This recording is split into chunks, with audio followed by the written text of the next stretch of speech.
안녕하세요. 반브라운복덕파입니다. 구독과 좋아요, 알림 설정, 회원가입 부탁드리겠습니다. 경제 침체 우려에 뚝뚝 떨어지는 국제유가 거의 흙비 내리듯이 내리고 있는데요. 서부 텍사스유가 4년 만에 $60 밑으로 처지기 시작했습니다. 글로벌 관세 전쟁 격화에 따른 경기 침체 우려로 국제유가가 8일 4년 만에 최저 수준을 뚫고 지나가 버렸네요. 이렇게 되다 보니 서부 텍사스유가 마이너스 3.65% $60, 두바이유가 마이너스 2% $66, 브렌트유가 마이너스 3.28% $63로 내려앉게 됐다는 얘기죠. 이렇게 유가가 떨어진 이유, 관세 정책으로 세계 경기 침체가 우려되는 그런 바람에 기름을 더 쓰겠다라는 수요가 급속도로 줄 수밖에 없는 거죠. 기름이 잘 뽑아져서 수출이 되고 전 세계적으로 공급이 돼야 이 공장에서 연기가 날 수밖에 없잖아. 그만큼 경기가 선순환된다는 얘기인데, 이게 반대적으로 기름이 팔리지 않는다는 건 그만큼 경기 자체가 계속적으로 얼어붙을 수밖에 없다. 이렇게 유가가 휘청거리게 되면 사우디가 가장 큰 타격을 얻을 수밖에 없는 거고, 사우디는 정부 수입의 70%가 기름이야. 그러니까 이 원유 이 생산량 어마무시하지 않습니까? 여기 빨대 딱 꽂아놓고 전 세계적인 어떤 유가 이 조정책을 통해서 나름의 어떤 이 수익을 쏠쏠하게 얻었던 나라인데, 관세 정책으로 말미암아 기름 수입, 오일 수입에 대한 수요가 훅 떨어지게 되니까 그동안 추진해왔던 1,500조 상당의 네옴시티 프로젝트도 흔들릴 정도입니다. 이제 사우디는 쓸 돈이 점점 손안에서 물이 빠져나가듯이 손가락 사이로 빠져나가기 시작을 하니까 이거 대책이 없는 거예요. 지금 가장 자랑하던 네옴시티 한번 봐봐. 이거 지상의 도시인지 천상의 도시인지 모를 정도로, 이거 한눈에 그냥 압도적인 어떤 사막 한가운데 최첨단 도시 아닙니까? 이런 식으로 이제 짓겠다는 어떤 프로젝트를 냈는데, 네옴시티 완전히 지금 파토나게 생겼습니다. 유가에 흔들리기 시작하니까 1,500조 원, 이 기름에서 다 끌어와야 되는데 기름을 필요로 하는 사람이 없다는 얘기야. 이렇게 되면 사우디가 그렇게 떵떵거리면서 정말 최대 산유국으로서의 존재감이 점점 흔들리기 시작한다는 얘기인데, 이게 그냥 사우디만의 문제가 아니죠. 국내 건설사도 지대한 타격을 받을 수밖에 없는 거고, 현대, 삼성이 정말 해외 수주 가까스로 해냈는데 이 수주까지도 철수할 수 있을 정도의 위기감이 오고 있다는 얘기입니다. 이런 영향을 고스란히 받고 있으니까 지금 국내에서 아파트 시장 거의 죽사발이 나고 있지 않습니까? 대부분 대형 건설사들도 현장의 어떤 영업이익이 계속적으로 떨어지다 보니까 현대건설, 그 단단하던 현대건설이 작년 영업손실만 1조 2천억에 날아가 버렸어. 이렇게 되다 보니까 이렇게 내실이 있는 현대건설도 적자 전환으로 돌아서 버리고, 이게 그냥 현대건설, 대형 건설사의 위기는 결국 중견건설사에 치명적인 영향을 끼칠 수밖에 없죠. 당연히 건설사 줄도산, 고개 드는 7월 위기설이 다시 등장하기 시작했고요. 또 한 곳, 충북에서 1위 중견건설사라 말할 수 있는 대흥건설이 회생 절차에 들어가게 돼요. 이렇게 되면 거의 한두 달 상간에 4개, 5개 정도의 100위 안에 드는 어떤 이 건설사들이 이제 무너지기 시작하는 건데, 원자재비 상승 그리고 분양 위축 여파로 따른 이 폐업 기업도 압도적으로 늘어서 630건 정도 돌파하고 있습니다. 그만큼 지금 유가에서 비롯된 건설 위기, 그 건설 위기가 결국 아파트 시장에 굉장한 어떤 냉랭한 흐름을 이어받아서 중견건설사들 자체도 법정 관리에 들어가는 줄도산에 지금 이르고 있다는 얘기죠. 그럼에도 불구하고 트럼프는 계속해서 관세에 대한 풀악셀을 밟고 있고, 중국에 대한 한 놈만 팬다라는 어떤 스탠스는 계속적으로 유지하고 있는 상태인데, 합계 관세가 125%가 아니라 마약류 합쳐서 돌려치고 매치고 해서 145% 때리겠다. 결국에 미국은 이런 어떤 수순으로 계속적으로 가고 있는데, 과연 중국이 어떤 스탠스를 가지게 될까? 결국 중국은 미국 수출이 딱 막혀버리니까 우회로를 뚫을 수밖에 없어요. 덤핑 수출을 할 수밖에 없는 건데, 막 저가 제품 찍어내가지고 미국 이외의 국가에 뿌리기 시작하는 거죠. 이렇게 되면 좀 전에 말씀드린 이 현대건설이나 대형 건설사들, 이후에 또 중견건설사들의 어떤 이 폐업 수순들, 결국에 원가 상승분을 계속적으로 높일 수밖에 없다. 왜? 중국의 이 덤핑 수출 때문에 지금 가장 타격을 받을 수밖에 없는 곳이 바로 철강 부분 아닙니까? 우리 대한민국이 제조업 부분에서 철강 부분이 굉장한 어떤 강세였는데 중국 저가 수출품에 이게 충격을 받기 시작하면 이거 생산 위기 처할 수밖에 없는 거죠. 뭐 수요가 줄어들 수밖에 없는 것, 뭐 다른 수요들도 다 저가 생산품 쪽으로 선택의 폭을 줄여갈 수밖에 없는 거니까 건설 침체에 따른 또 후방 산업도 휘청거릴 수밖에 없는 거고 시멘트, 철근 생산이 뭐 30년 후퇴할 정도로 엄청난 지금 위기를 맞이하고 있는데 여기서 그냥 스탑 해줬으면 좋겠는데 이 중국까지도 끝까지 지지 않겠다고 이 미국의 강한 압박에도 불구하고 이걸 또 치고 나가기 위해서 모든 미국산 제품에 대해서 우리도 추가 관세 84% 때리겠다라는 또 발언까지 했습니다. 이거 뭐 치킨 게임이라 말할 수 있는 누가 결국에 생존할 수 있는가라는 엄청난 갈등 양상으로 가고 있는 건데 이게 지금 중국이 나홀로 이 미국에 대해서 이 관세 저항을 하고 있는데 유럽은 살짝 또 지금 유화적인 정책을 냈어요. 트럼프가 유턴하자마자 뭐 EU는 25% 미국 제품에 대한 이 관세를 유예하겠다라는 또 유화책을 내놨어요. 이 금융의 아마겟돈이 뭐 오는 건 좀 막았는데 여전히 뭐 트럼프의 관세는 뭐 케오스를 만들어낼 만큼 좀 머나먼 길이 될 수가 있을 것 같아도 그래도 어떤 협상의 이 찬스는 있을 수 있다라는 그런 유화책을 내놨기 때문에 중국은 굉장히 외로운 싸움을 할 수밖에 없어. 그러니까 유럽과의 어떤 병합 그리고 어떤 결속력을 가지고 대항하려 했는데 유럽이 또 이렇게 살짝 이 고개를 수그리는 그런 이 모습을 보여주고 있죠. 이렇게 되다 보니까 이 미국이 계속적인 어떤 관세 드라이브를 중국에 대해서 매길 수밖에 없는 추세로 가고 있습니다. 어제 이 미국 소비자 물가지수 CPI가 3.0에서 2.4까지 떨어지는 물가 부분에 있어서 미 연준이 그래도 이 파란불, 청신호로 해석할 수 있는 CPI 추이가 좀 낮게 나왔습니다. 이게 주가에 그대로 반영이 돼야 되는데 웬걸, 뭐 다우, 나스닥, S&P 500이 뭐 엊그저께만 해도 10%, 20%가량 뭐 오르는 뭐 기염을 토했음에도 불구하고 그리고 뭐 CPI 지수가 굉장히 호재로 작용을 할 수 있었음에도 불구하고 중국이 84% 맞불 관세를 놓음으로 말미암아 불안정성 뭐 주식시장에 굉장히 퍼질 수밖에 없는 거고 지금 코스피도 지금 오늘 장이 열리자마자 다시 2400선 깨지기 시작했습니다. 외국인이 1900 그리고 기관이 700억 정도 팔고 있고 2300선 이게 지금 굉장히 위태위태한 게 2300선도 깨질 수 있다는 위기감이 계속해서 확산되고 있다는 얘기죠.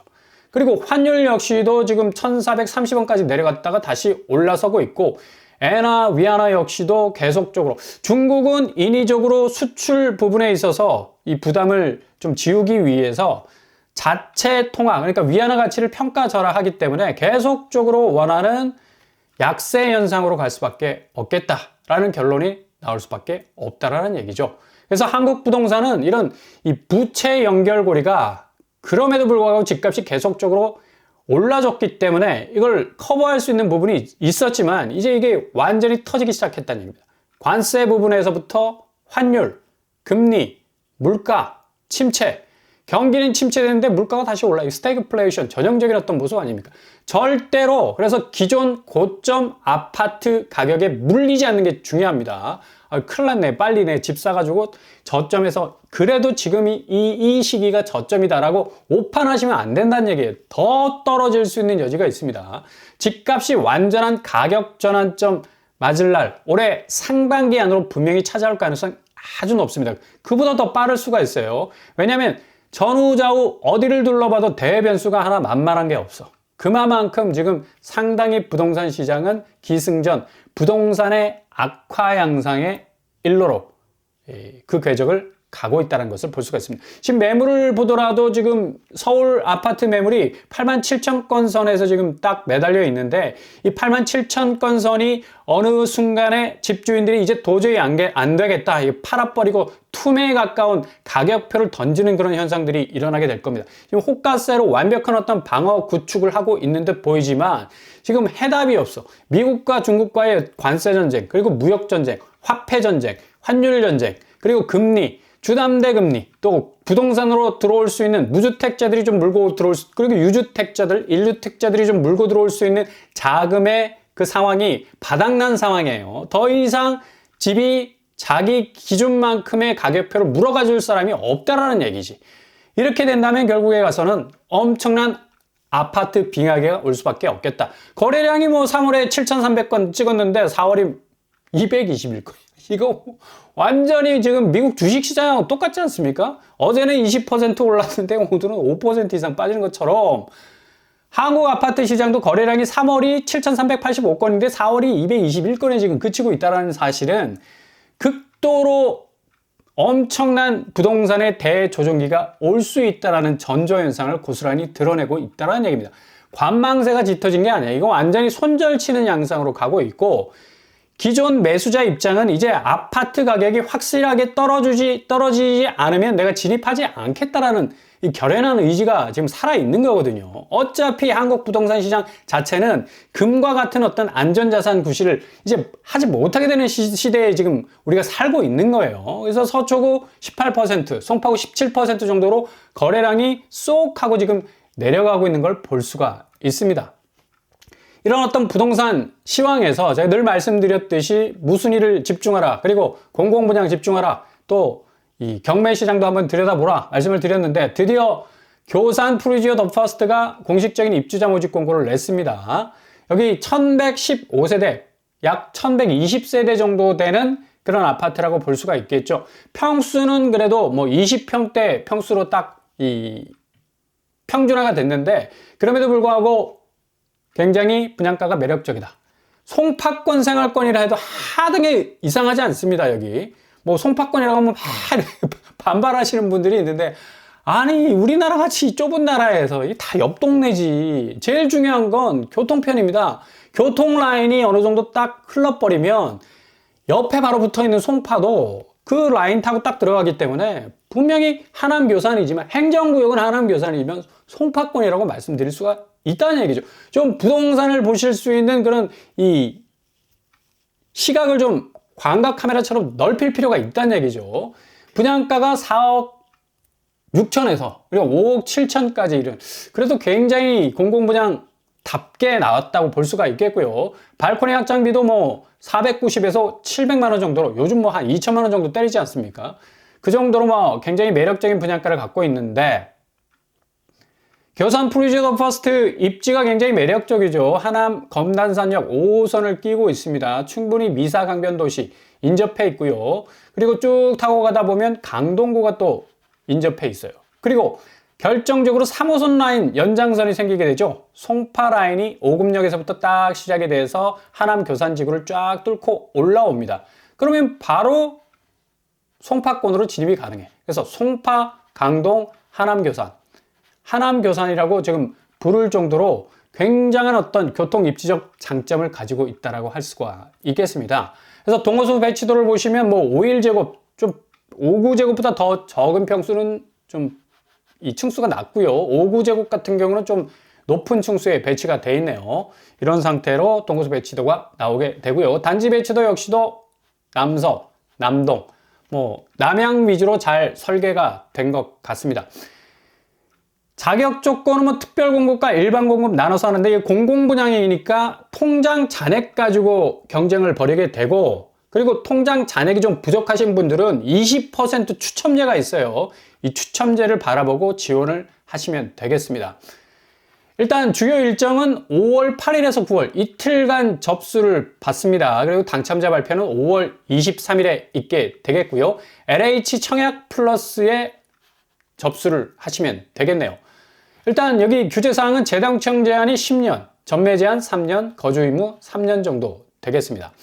신청 기준은 해당 주택 건설 지역, 그러니까 하남시에 사시는 분 30%, 경기도 20%, 그리고 서울권에 사시는 분들 50% 비율로 뽑게 되겠네요. 아무튼 뭐 상당한 뭐 공공분양에 있어서는 이 정도 가격이면 좀 적정선이 아닐까라는 생각을 해볼 수 있을 정도로 송파권 생활 안에 편입될 수 있는 그런 아파트 신축 단지라 볼 수가 있겠습니다. 하여간 최대한 초기 비용 절감하는 게 중요한 거고요. 고점에 물리면 지금 관세, 물가, 금리, 경기, 금융 이런 악재로 꽝 될 수가 있습니다. 아파트 값이 전체적으로 획기적 가치 전환을 만들어낼 그런 시기에 우리가 살고 있기 때문에 아무튼 상반기 부동산 생태계는 완전히 뒤바뀔 가능성이 아주 높아요. 그래서 강남권 초고가 아파트 시대는 급속도로 일몰을 맞이할 가능성도 높다. 최대한 저점 진입 타이밍 얼마 남지 않았습니다. 지금까지 뭐 허벅지 바늘로 찔러가면서 참아온 그 세월들, 정말 그 인내 인고의 세월들이 분명히 여러분들에게 응답하는 그 날들이 분명 올 겁니다. 잘 보시면서 기회를 잡으실 수 있길 바랍니다.